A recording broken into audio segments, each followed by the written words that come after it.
여러분, 안녕하세요. 나이가 들수록 가장 큰 소망은 아프지 않고 오래 사는 것이 아닐까 합니다. 하지만 정보가 너무 많아 무엇이 진짜 내 몸에 좋은지 헷갈릴 때가 많죠. 건강 프로그램마다 다른 이야기를 하고 인터넷에는 상반된 정보들이 넘쳐납니다. 어떤 건 좋다고 하다가 며칠 뒤엔 해롭다고 하니 도대체 뭘 믿고 살아야 할지 막막하실 겁니다. 오늘은 100세 시대를 건강하게 살아가기 위해 꼭 기억해야 할 3가지 원칙을 이야기하려고 합니다. 바로 잠, 식사, 운동입니다. 복잡한 건강법도 비싼 보조식품도 필요 없습니다. 이 3가지만 제대로 지켜도 여러분의 삶은 완전히 달라질 수 있어요. 지금부터 차근차근 알아보겠습니다. 혹시 여러분도 잠은 줄이고 부지런히 움직여야 성공한다고 생각하고 계시나요? 우리 세대는 특히 일찍 일어나야 부지런하고 많이 자면 게으르다는 말을 들으며 자랐습니다.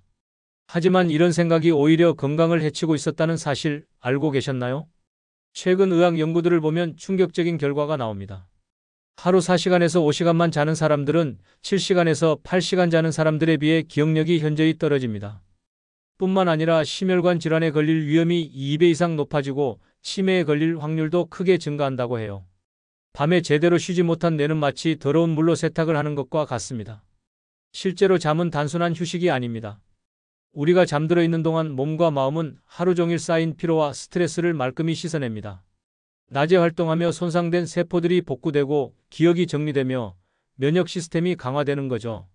그런데 4시간에서 5시간밖에 자지 않으면 이 모든 과정이 제대로 이루어지지 않습니다. 마치 세탁기를 돌리다가 중간에 멈춘 것처럼 말이에요. 74세 은퇴 교사 김정자님의 이야기를 들어보겠습니다. 그분은 퇴직 후 시간이 많아지자 밤늦게까지 드라마를 보는 재미에 빠져들었습니다. 처음엔 괜찮았어요. 낮에 할 일도 별로 없고 손주들이 오는 날이 아니면 늦게 일어나도 상관없다고 생각했거든요. 하지만 몇 달이 지나면서 이상한 증상들이 나타나기 시작했습니다. 아침에 일어나면 머리가 묵직하고 멍했습니다. 예전엔 또렷했던 기억력도 가물가물해졌어요. 마트에서 장을 보러 갔다가 뭘 사려고 했는지 깜빡하는 일이 잦아졌습니다. 손주들과 놀아줄 때도 금세 피곤해져서 소파에 누워있는 시간이 늘어났죠. 뭔가 이상하다고 느끼던 중 건강 프로그램에서 수면 부족이 치매 위험을 높인다는 이야기를 듣게 되었습니다. 그때부터 김정자님은 변화를 시도했습니다. 우선 드라마를 보는 시간을 제한했어요. 밤 10시 이후엔 절대 TV를 보지 않기로 결심했습니다. 대신 침실을 정리하고 수면 환경을 개선했죠. 커튼을 두껍게 받고 방을 어둡게 만들고 온도도 시원하게 유지했습니다. 가장 중요한 건 매일 같은 시간에 자고 일어나는 습관을 만든 것이었어요. 변화는 생각보다 빨랐습니다. 일주일 정도 지나자 아침에 일어날 때 머리가 한결 맑아졌습니다. 2주 후엔 그토록 괴롭히던 두통이 줄어들기 시작했어요. 한 달이 지나자 기억력도 눈에 띄게 좋아졌습니다. 손주들과 놀아줄 때도 예전처럼 활기찬 모습을 되찾았죠. 무엇보다 하루하루가 개운하고 기분 좋게 시작되었습니다. 이처럼 잠은 우리가 생각하는 것보다 훨씬 중요합니다. 많이 자면 게으르다는 생각을 이제는 버려야 해요. 오히려 충분히 자는 사람이 더 건강하고 활기찬 하루를 보낼 수 있습니다. 건강을 위한 가장 현명한 선택, 그것은 바로 충분한 숙면입니다. 그렇다면 어떻게 해야 질 좋은 잠을 잘 수 있을까요? 가장 중요한 건 규칙적인 수면 패턴을 만드는 것입니다. 매일 같은 시간에 자고 같은 시간에 일어나세요. 주말에도 예외는 없습니다. 처음엔 힘들겠지만 2주 정도 지나면 몸이 리듬을 기억합니다. 침실 환경도 중요해요. 방을 최대한 어둡게, 시원하게, 조용하게 만들어주세요. 그리고 잠자리에 들기 최소 1시간 전부터는 스마트폰이나 텔레비전을 멀리해야 합니다. 밝은 화면에서 나오는 빛이 잠을 방해하거든요. 대신 조용한 음악을 듣거나 가벼운 독서로 마음을 차분하게 가라앉혀 보세요. 혹시 잠에서 자주 깨고 나면 하루 종일 짜증이 나고 기억이 가물가물한 경험 있으시죠? 밤새 뒤척이다가 아침에 일어나면 마치 술을 마신 것처럼 머리가 무겁고 몸이 찌뿌둥한 느낌 말입니다. 이런 증상이 계속되면 단순히 잠을 못 잔 것이 아니라 뇌 건강에 심각한 문제가 생길 수 있어요. 우리가 깊이 잠들어 있을 때 뇌에서는 놀라운 일이 일어납니다. 뇌척 수액이라는 맑은 액체가 뇌 전체를 흐르면서 하루 동안 쌓인 노폐물들을 깨끗하게 씻어내는 거예요. 마치 설거지를 하듯 뇌 곳곳에 붙어있던 독성 물질들을 말끔히 제거합니다. 이 과정은 깊은 잠을 잘 때만 제대로 작동해요. 얕게 자거나 자주 깨면 뇌 청소가 완전히 이루어지지 않습니다. 뇌 청소가 제대로 되지 않으면 어떤 일이 벌어질까요? 우선 집중력이 현저히 떨어집니다. 평소 같으면 쉽게 할 수 있는 일도 머리가 돌지 않아 답답해져요. 기억력도 나빠집니다. 방금 전에 들은 이야기도 금세 까먹고 어디에 뭘 두었는지 기억하지 못해 계속 찾아다니게 되죠. 더 심각한 건 감정 조절이 어려워진다는 점입니다. 평소엔 웃고 넘겼을 일에도 쉽게 화가 나고 사소한 일에도 예민하게 반응하게 됩니다. 69세 전 택시기사 박만호님의 경험을 살펴보겠습니다. 그분은 40년 가까이 택시를 운전하며 불규칙한 수면 패턴에 익숙해졌다고 생각했어요. 퇴직 후에도 새벽 2시나 3시까지 텔레비전을 보다가 잠들고 오전 중 아무 때나 일어나는 생활을 계속했습니다. 처음엔 자유로운 생활이라며 좋아했어요. 하지만 몇 달 지나면서 문제가 생겼습니다. 밤마다 자주 깨기 시작한 거예요. 한번 깨면 다시 잠들기까지 한두 시간이 걸렸습니다. 아침에 일어나면 잠을 잔 것 같지 않았어요. 머리는 무겁고 몸은 피곤했습니다. 그러다 보니 하루 종일 기분이 좋지 않았죠. 가장 큰 문제는 아내와의 관계였습니다. 사소한 일에도 쉽게 짜증을 냈어요. 아내가 설거지 소리가 크다고 하면 버럭 소리를 지르고 리모컨을 어디 뒀냐고 물어보면 성질을 부렸습니다. 40년 넘게 함께 살아온 부부인데도 하루가 멀다 하고 말다툼을 했어요. 아내는 퇴직 후 성격이 변했다며 걱정했고 박만호님 자신도 왜 이렇게 예민해졌는지 모르겠다고 답답해했습니다. 전환점은 건강검진에서 의사가 수면 패턴에 대해 물어본 때였어요.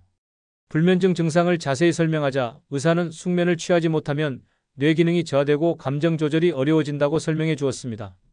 그때야 박만호님은 자신의 성격 변화와 수면 문제가 연결되어 있다는 걸 깨달았죠.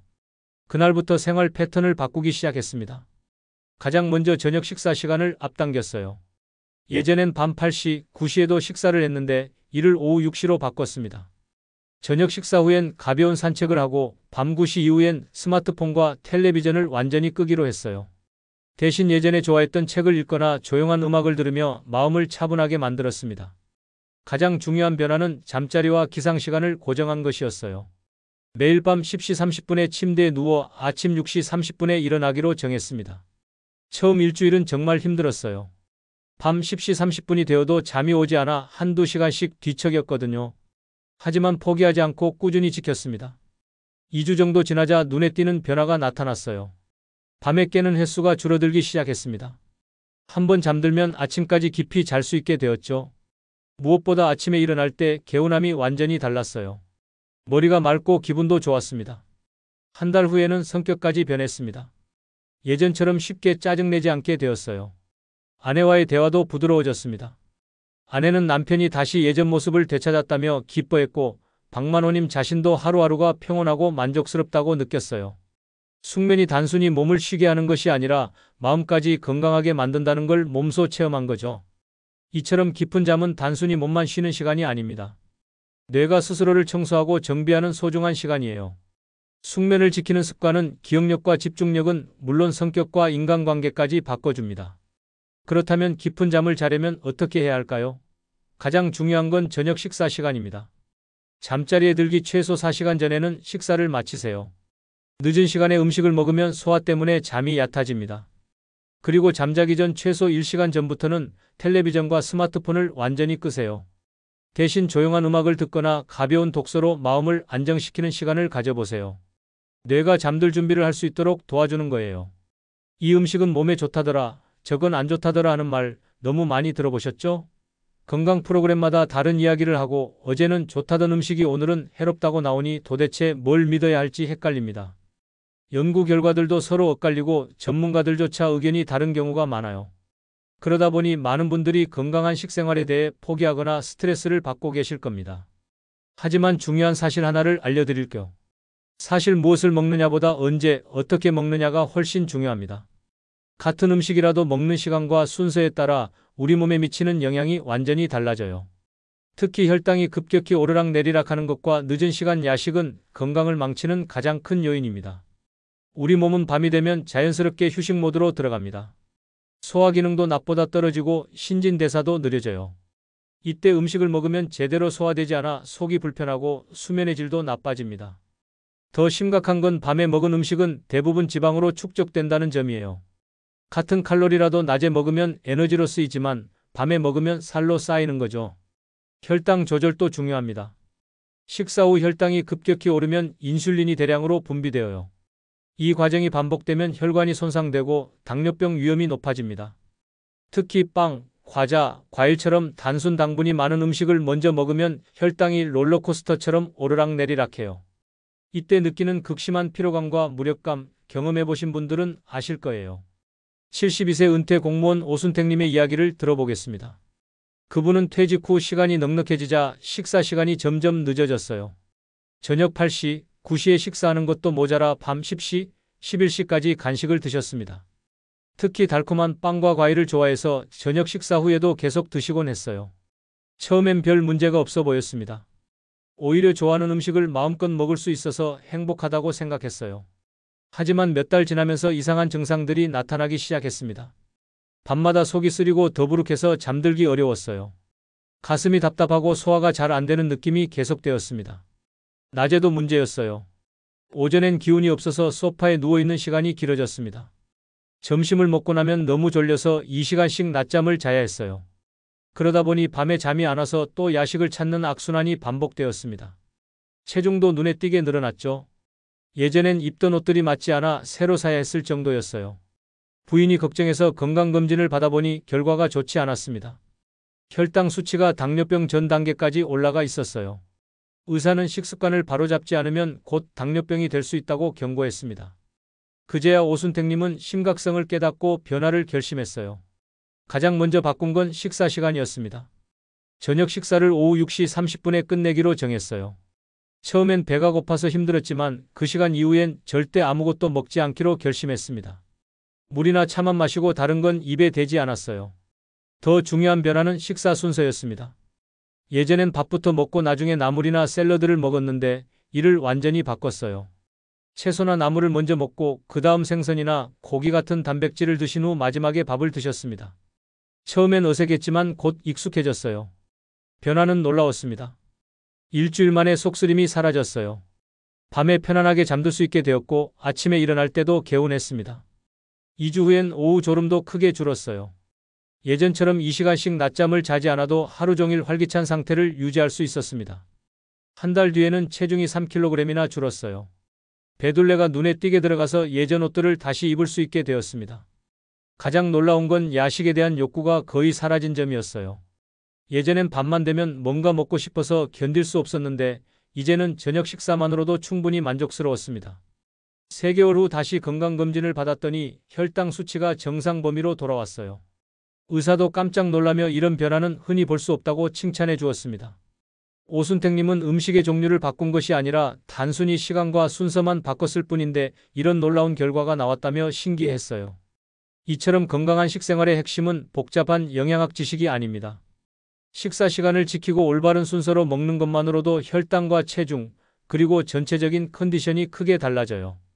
그렇다면 구체적으로 어떻게 실천해야 할까요? 우선 저녁 식사는 늦어도 오후 7시 전에 마치세요. 그 시간 이후엔 물이나 차 외에는 아무것도 먹지 않는 것이 좋습니다. 식사 순서도 중요해요.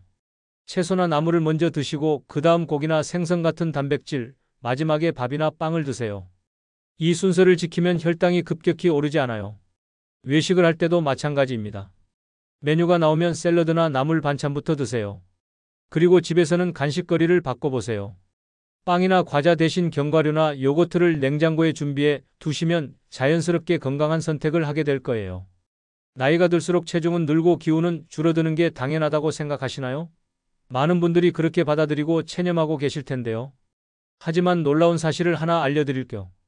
공복 시간이 길어지면 우리 몸은 스스로 낡은 세포를 정리하며 젊음을 되찾습니다. 마치 집안 대청소를 하듯 몸속 구석구석을 깨끗하게 만들어주는 거예요. 이런 현상을 의학에서는 세포자가 소화라고 부릅니다. 쉽게 말해 세포가 스스로를 청소하는 과정이에요. 오래되고 손상된 부분들을 제거하고 새로운 에너지를 만들어내는 놀라운 시스템입니다. 하지만 이 과정은 아무 때나 일어나지 않아요. 12시간에서 16시간 정도 공복 상태가 유지되어야 본격적으로 작동합니다. 여기서 중요한 건 억지로 굶는 게 아니라는 점이에요. 하루 24시간 중 일정 시간만 음식 섭취를 제한하는 거예요. 예를 들어 저녁 7시에 식사를 끝내고 다음날 오전 9시에 첫 끼를 먹으면 14시간의 공복 시간이 생깁니다. 이 정도면 세포 청소 시스템이 충분히 작동할 수 있어요. 무엇보다 좋은 점은 운동과 병행하면 효과가 더욱 빨라진다는 거예요. 공복 상태에서 가벼운 운동을 하면 지방 연소가 더 활발해지고 근육도 더 효과적으로 만들어집니다. 나이가 들어도 탄력 있는 몸매를 유지할 수 있는 비결이 바로 이거예요. 68세의 손주 돌봄을 하고 계신 최은자님의 경험을 들어보겠습니다. 그분은 둘째 딸이 직장을 다니게 되면서 7살, 5살 두 손주를 돌보게 되었어요. 아침 일찍 손주들을 데리러 가서 저녁까지 돌봐주는 생활이 시작되었습니다. 처음엔 기꺼이 도와드렸지만 몇 달 지나면서 체력적으로 한계를 느끼기 시작했어요. 손주들과 함께하는 시간이 길어지면서 식사 패턴도 완전히 바뀌었습니다. 아침에 손주들 아침 식사를 챙겨주면서 함께 먹고 오전 간식, 점심, 오후 간식까지 하루 종일 뭔가를 먹고 있었어요. 저녁에는 집에 와서 또 식사를 하니 하루에 5번에서 6번을 먹게 되었습니다. 문제는 체중이 급격히 늘어난 것이었어요. 6개월 만에 7kg이 증가했습니다. 특히 배와 허리 주변에 살이 붙어서 예전 옷들이 맞지 않았어요. 무릎과 허리도 아프기 시작했습니다. 손주들과 놀아줄 때도 금세 숨이 차고 피곤해져서 소파에 앉아서 놀아주는 시간이 늘어났어요. 더 큰 문제는 오후만 되면 찾아오는 극심한 졸음이었습니다. 점심 식사 후 1시부터 3시까지는 거의 잠과의 전쟁이었어요. 손주들이 낮잠을 자지 않는 날이면 정말 고역이었죠. 눈꺼풀이 무거워서 도저히 견딜 수 없을 정도였습니다. 그러다 보니 손주들에게도 짜증을 내는 일이 많아졌고 자책감도 들었어요. 전환점은 건강 관련 유튜브에서 간헐적 단식에 대한 이야기를 들은 때였습니다. 나이가 들어도 건강하게 살 수 있는 방법이 있다는 것, 그리고 그것이 생각보다 어렵지 않다는 것을 알게 되었어요. 무엇보다 손주들을 위해서라도 건강을 되찾아야겠다는 생각이 들었습니다. 최은자님은 신중하게 계획을 세웠습니다. 갑자기 무리하지 않고 점진적으로 시작하기로 했어요. 우선 저녁 7시 이후엔 아무것도 먹지 않기로 정했습니다.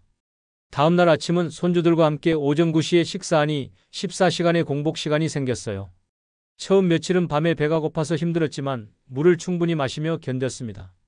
일주일 정도 지나자 신기한 변화가 나타났어요. 아침에 일어날 때 몸이 한결 가벼운 느낌이었습니다. 무엇보다 오후 졸음이 크게 줄어들었어요. 예전처럼 1시부터 3시 사이에 잠과 씨름할 필요가 없어졌습니다. 손주들과 놀아줄 때도 더 활기차고 집중할 수 있게 되었어요. 2주 후부터는 체중 변화가 눈에 보였습니다. 배둘레가 확실히 들어가기 시작했어요. 저울 위에서 확인해 보니 2kg이 줄어 있었습니다. 무릎과 허리 통증도 한결 나아졌어요. 손주들과 공원에서 뛰어놀 때도 예전보다 훨씬 가벼운 몸으로 함께할 수 있었습니다. 6주가 지난 후의 변화는 정말 놀라웠어요. 총 5kg의 체중이 감소했고 특히 허리둘레가 8cm나 줄었습니다. 예전 옷들을 다시 입을 수 있게 되었어요. 더 중요한 건 전체적인 컨디션이 완전히 달라진 점이었습니다. 오후 3시, 4시까지도 피곤하지 않고 활기찬 상태를 유지할 수 있었어요.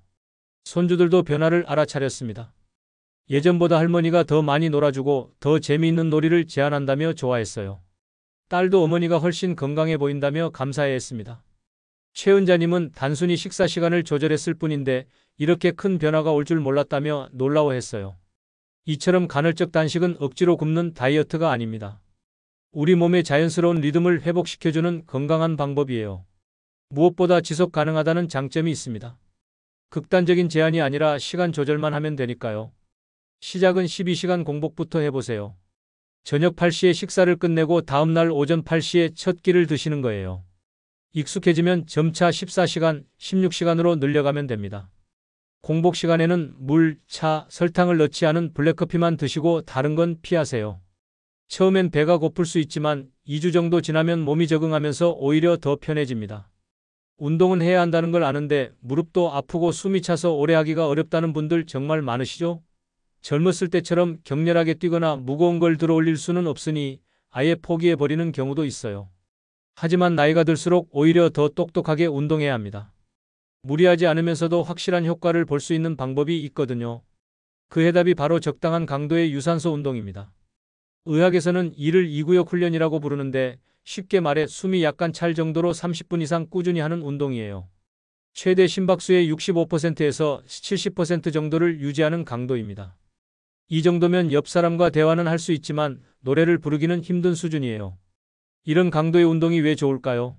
우리 몸의 세포 안에는 미토콘드리아라는 에너지 공장이 있어요. 나이가 들수록 이 공장들이 줄어들고 기능도 떨어집니다. 하지만 적당한 강도의 유산소 운동을 꾸준히 하면 미토콘드리아가 다시 늘어나고 기능도 좋아져요. 그 결과 지구력이 좋아지고 체지방도 효과적으로 줄어듭니다. 무엇보다 관절에 무리가 가지 않아요. 뛰거나 점프하는 격렬한 운동과 달리 걷기나 자전거 타기, 수영 같은 운동은 무릎과 허리에 부담을 주지 않습니다. 오히려 관절 주변 근육을 강화해서 통증을 줄여주는 효과까지 있어요. 70세 전 자영업자 남도현님의 변화 과정을 살펴보겠습니다. 그분은 40년 넘게 작은 철물점을 운영하셨어요. 하루 종일 서서 일하고 무거운 걸 옮기는 일이 많아서 체력에는 자신이 있었습니다. 하지만 70세가 되면서 몸의 변화를 느끼기 시작했어요. 가장 큰 문제는 무릎이었습니다. 계단을 오를 때마다 아프고 오래 걸으면 통증 때문에 자주 쉬어야 했어요. 예전엔 즐겨하던 등산도 포기해야 했습니다. 한 번은 산에 갔다가 너무 힘들어서 중간에 내려온 적도 있었죠. 그때 나이를 실감했다고 하셨어요. 체력도 눈에 띄게 떨어졌습니다. 가게에서 조금만 바쁘게 움직여도 금세 숨이 찼어요. 무거운 짐을 옮길 때도 예전처럼 한 번에 들어 올리지 못하고 여러 번 나눠서 해야 했습니다. 집에 와서도 소파에 앉으면 일어나기가 싫을 정도로 피곤했어요. 더 심각한 건 체중 증가였습니다. 활동량이 줄어들면서 배와 허리 주변에 살이 붙기 시작했어요. 예전엔 75kg을 유지했는데 어느새 83kg까지 늘어났습니다. 혈압과 혈당 수치도 높아져서 약을 먹기 시작했어요. 남도현님은 뭔가 해야겠다고 생각했습니다. 하지만 무릎 때문에 뛰는 운동은 할 수 없었어요. 헬스장에서 무거운 기구를 드는 것도 부담스럽고요. 그러던 중 동네 병원에서 건강 강좌를 들을 기회가 생겼습니다. 그때 의사로부터 적당한 강도의 유산소 운동에 대해 듣게 되었어요. 의사는 나이에 맞는 심박수를 계산하는 방법을 알려주었습니다. 220에서 나이를 뺀 후 그 수치의 65%에서 70%를 유지하라는 거였어요. 남도현님의 경우 220에서 70을 빼면 150이고 그 65%에서 70%는 97에서 105 정도였습니다. 이 심박수를 30분 이상 유지하는 운동을 하루 걸러 하나씩 하면 된다고 했어요. 처음엔 평지 걷기부터 시작했습니다. 집 근처 공원에서 빠른 걸음으로 30분씩 걸었어요. 심박수를 재보니 110 정도 나왔는데 목표보다 조금 높았지만 숨이 너무 차지 않아서 계속할 수 있었습니다. 옆에서 누군가 말을 걸면 대답할 수 있을 정도의 강도였어요. 일주일에 3번, 한 번에 30분씩 꾸준히 걸었습니다. 비가 오는 날엔 집에 있던 실내 자전거를 이용했어요. 자전거를 천천히 타면서 심박수 100에서 105 사이를 유지했습니다. 처음엔 20분만 해도 힘들었는데 2주 지나니 30분도 거뜬했어요. 한 달 후부터 변화가 눈에 보이기 시작했습니다. 가장 먼저 느낀 건 계단 오르기가 한결 수월해진 것이었어요. 예전엔 2층까지 올라가면 숨이 찼는데 이제는 3층까지도 별 무리 없이 올라갈 수 있었습니다. 무릎 통증도 줄어들었어요. 관절 주변 근육이 강해지면서 무릎에 가해지는 부담이 줄어든 거죠. 2개월이 지나자 체중에도 변화가 생겼습니다. 3kg이 빠져서 80kg이 되었어요. 특히 배 주변 살이 많이 줄어든 게 눈에 띄었습니다. 벨트 구멍을 한 칸 더 조일 수 있게 되었죠. 혈압과 혈당 수치도 개선되어서 의사가 약을 줄여도 된다고 했어요. 가장 좋았던 건 전체적인 체력이 좋아진 점이었습니다. 가게에서 일할 때도 예전처럼 쉽게 피곤해하지 않았어요. 하루 종일 서서 일해도 저녁에 집에 와서 바로 소파에 주저앉지 않고 부엌일도 도와드릴 수 있게 되었습니다. 부인도 남편이 많이 건강해졌다며 기뻐했어요. 6개월 후엔 다시 등산을 시도해 보았습니다. 예전처럼 높은 산은 아니고 동네 뒷산이었지만 꼭대기까지 올라갈 수 있었어요. 중간에 쉬긴 했지만 무릎 통증 없이 완주했습니다. 그때의 뿌듯함은 말로 표현할 수 없었다고 하셨어요.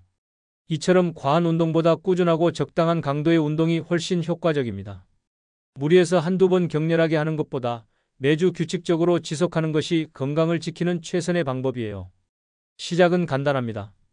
220에서 본인 나이를 뺀 후 그 수치의 65%에서 70%를 계산해 보세요. 그 심박수를 목표로 30분 동안 운동하면 됩니다. 걷기, 실내 자전거, 수영 등 관절에 무리가 가지 않는 운동을 선택하세요. 중요한 건 옆 사람과 대화는 가능하지만 노래는 부르기 힘든 정도의 강도를 유지하는 거예요. 여러분, 이제 확실히 아셨죠? 잠, 식사, 운동. 이 세 가지는 단순한 생활 습관이 아닙니다. 100세 시대를 건강하게 살아가는 생명줄이에요. 복잡한 건강법도 비싼 보조식품도 필요 없습니다. 이 기본 원칙들만 제대로 지켜도 여러분의 삶은 완전히 달라질 수 있어요. 충분히 자고 올바른 시간에 올바른 순서로 먹고 적당한 강도로 꾸준히 움직이는 것. 이렇게 간단한 원칙들이 여러분의 건강을 지키는 가장 확실한 방법입니다. 오늘 당장 할 수 있는 작은 변화부터 시작해 보세요. 밤 10시에 잠자리에 들고 저녁 7시 이후엔 먹지 않고 주 3회 30분씩 걸어보는 거예요. 변화는 하루아침에 오지 않습니다. 하지만 2주, 한 달, 2달이 지나면 분명히 다른 자신을 발견하게 될 거예요. 더 활기차고 더 건강하고 더 행복한 모습 말이에요. 여러분의 행복한 100년을 진심으로 응원합니다.